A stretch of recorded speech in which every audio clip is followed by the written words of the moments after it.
მოგესალმებით, ძვირფასო მაყურებლებო. ეს არის გადაცემა წარმატების გზა, პირველი გადაცემა სხვათა შორის და სად თუ არა საგურამოში ბატონ გოჩა ნადაშვილთან. როგორ ბრძანდებით გენეცვალე? გადასარევად.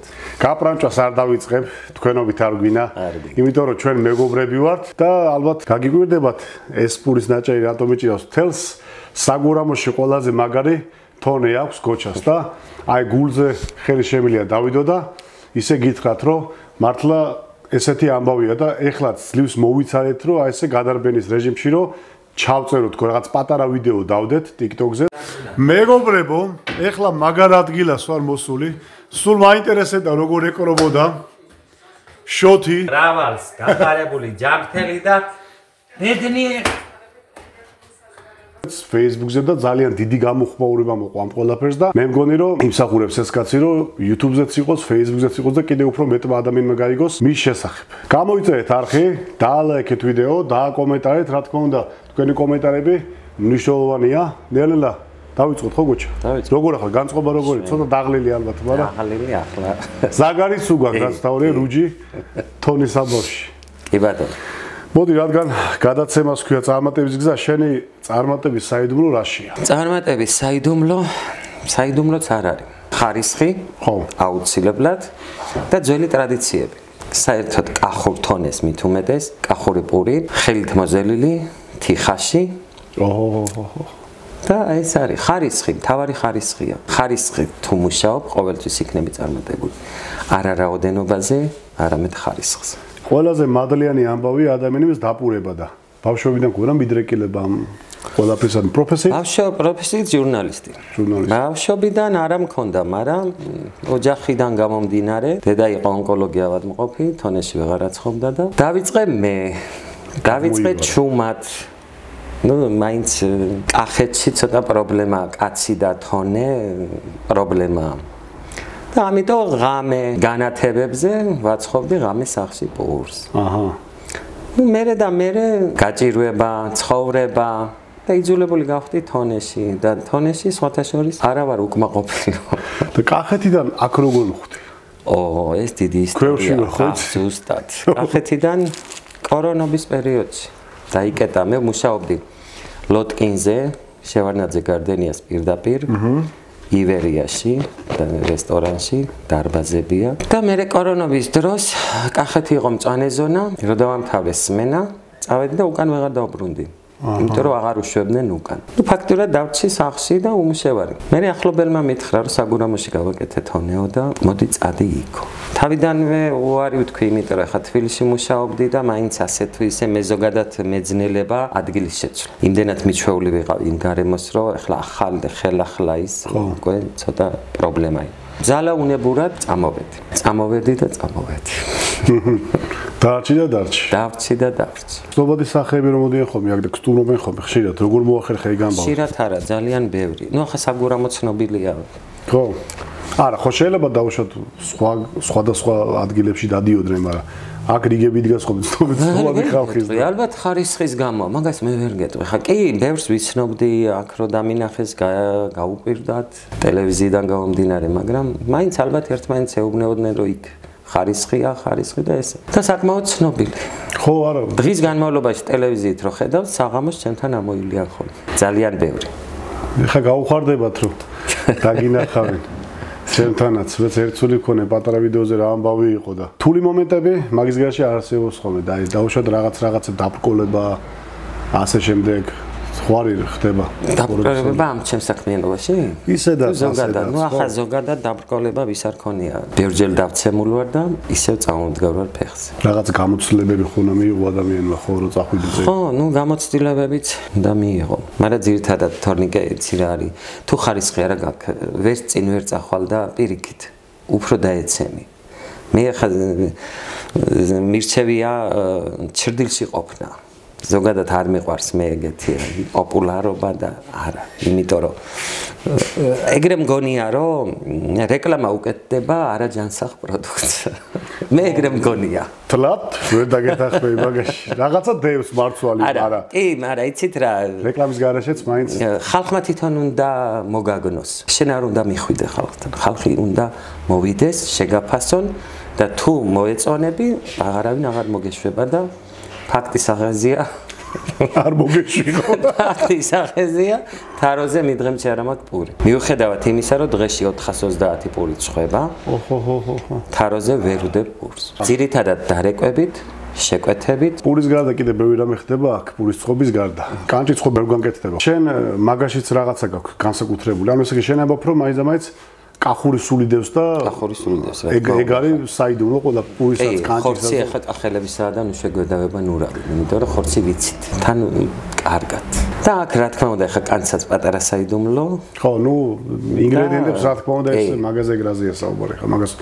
და საკმაოდ მოთხოვნადია კანჭის და ქათამიც თქვენ წარმოიდგინეთ. დღესასწაულებზე საერთოდ ალბათ უკვე გადამკვდარი ხარ. დღესასწაულებზე კატასტროფა ხდება სრული ამ სიტყვის მნიშვნელობით. ახალ წელს შეიწვა 82 გოჭი. ოხო. ნუ პურზე ხო სანამ შევძელი, ალბათ 48 საათიანი მუშაობა გამომივიდა პურზე. რო თონიდან საერთოდ არ გამოსულა. ძირითადად მარტო ხარ, რასაც ვამბობ. დღესასწაულებზე ჩემი დედაშვილი და ჩემი შვილი მეხმარებიან, კი. მაგრამ ძირითადად მარტო. ვერავის ვერ ვანდავ. ყავდა, არა და მყავდა. მარტო კაცი ჭამაშე ცოდვაუდა.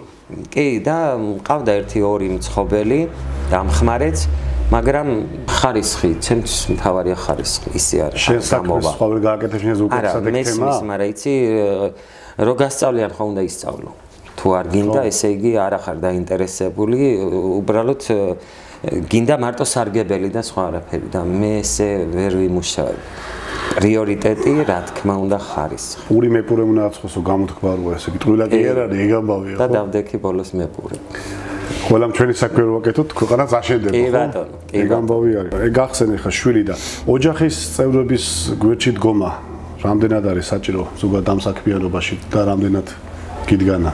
ნუ შეძლებს დაგვარად, ეხა საჭირო ჩემაშვილმა არ იცის, რძალმა არ იცის და ნუ იქ თავისი მეურნეობა აქვს ოჯახში, კახეთში და აქეთ იშვიათად. ძირითადად დღესასწაულებზე ესე. ძირითადად დღესასწაულებზე. შენ ხარ, როგორც ვიცი, მერიკაშვილებთან დაახლოებული პირი. კი, დაახლოებული არა, ფაქტობრივად ძალიან შინაურ.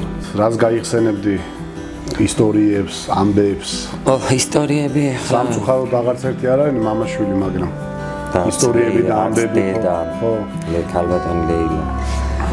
ისტორიები იცით რა, გივიზე და ზოგადად მაგ ოჯახზე მithumedes ჩვენ ახლა კახეთს და არა მარტო კახეთს ახლა გივი იყო ცნობილი საქართველოსთვის კი არა და ალბათ უფრო იქითაც.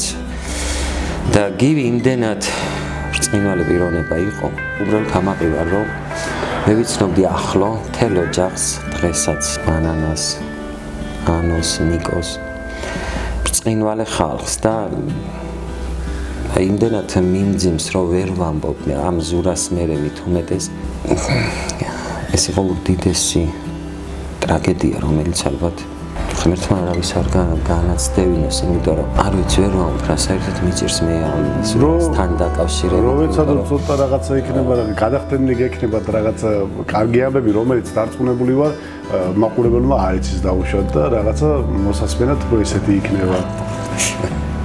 2-3 წლის წინ იყო გივის იუბილე. მარჯანიშვილის თეატრში გადაიხადეს და ნუ რა თქმა უნდა დამპატიჟეს. და წავედი მე აქედან ჩვეულებრივ. ნუ არ იყო მეორე განყოფილებას რო ვეძახით, მაგრამ მანანამაც ზურამაც მერეო ჩვენო სახშიო ჩემთანო დავჭდეთო. აი დავჭდეთ. უბრალოდ იმდენად დიდხანს გაგრძელდა ეს ღონისძიება, რომ 11 საათი იყო თუ რაღაც უფრო გვიან რო დამთავრდა. მე სანამ მილაგდებოდა ხა ვინც იცის და ერკვევა სანამ სცენა ლაგდება და ის აპარატურა წავა დრო მიდის და ამ დროს იქ უნდა იყო და მანანა მითხრა რომ ადიო ჩემთან სახლში და ამოვალდო. იმდენად გვიანი იყო თან აქედან მარტო არ ვიყავი წასული, მეზობელთან ერთად ვიყავი წასული და იმდენად დაღლილები ვიყავით, რომ გადავწყვეტეთ წამოვსულიყავით, აღარ ავსულიყავით მანას. სიმართლე რომ გითხრა, მოგვშივდა მაგრად. და გზაში აქ ჩვენ სამოსახლოთან შევკვეთეთ შაურმელი და საგურამო შემოსასრულთან გავჩერდით, მივირთვით და უკვე რომ დავამთავრეთ და მოვდივართ, ამ დროს რეკავს ზურა. მომიკითხა რა თქმა უნდა რომ არ ვიყავი იქ მისული, მანანამ დამირეკა არ მოსულა ჩემთან სახლშიო და ჩამოდიო, თორეო, მანქანით ამოვალ და მაინც წამოგიყვანიცოდა. და ჩემ მეზობელმა, ბიჭო, ამნაირი ხალხი გეხვეწებაო. მოდი და მივბრუნდეთო და საგურამოში ამოსული ისევ წავედით მანანასთან სახლში. რა თქმა უნდა, მოგონებები იმდენად ბევრია, რომ მიჭირს რამე გაიხსენო, ესენი ხო ლეგენდები იყვნენ. სუსტად მაგიტო. ლეგენდები იყვნენ, იმნაირი ლეგენდებიც. უფრო მოწონთხოვნ ხალხს რაც არ იციან. იმნაირი ლეგენდები, რომლებიც იშვიათები არიან, მართლა იშვიათები, ამას იმიტომ რომ მევიცნობ არ ვამბობ.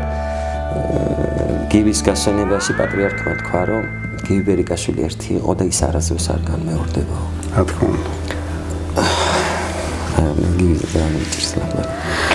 მე კი არა, ჩემთან იყვნენ ჩამოსულები ხო თათარაობაზე, მანანაცეს, ზურასცოლზე. აი, ჩემი დედაშვილიც იქ იყო. ცარემლის გარეშე ვერავთქვი სადღეგრძელო. მთელი ეს პროცესი თლიანად. იქ მანანა დალოცე, იქ ზურა მოიგონე, იქ ზურას ცოლი თაკოც იქ იყო იმ ბასტიუბისო. ხონე? აი, იმდენად ის ვიყავი, რომ ცრემლის გარეშე მე მთელი მაგიდა ცრემლით ვიყავ. ძნელია. თან იცი რა არის თორნიკე? იცნობ ადამიანს, რომელიც არის სახალხო კი არა, აი ყველა რომ ნატრულობს იმასთან სიახლოეს და მე მაგათა რომ მივდიოდი მე და ლეილას უჩხუბობდით და არიქა ესაჭამე და არიქა ესაჭამე, იქით გივი მოდიოდა კაი შენგი. აი მიჭირს ძალიან მაგაზე, აი ესე მოყოლა, აი რომელ ერთი გავიხსენო, აი ხან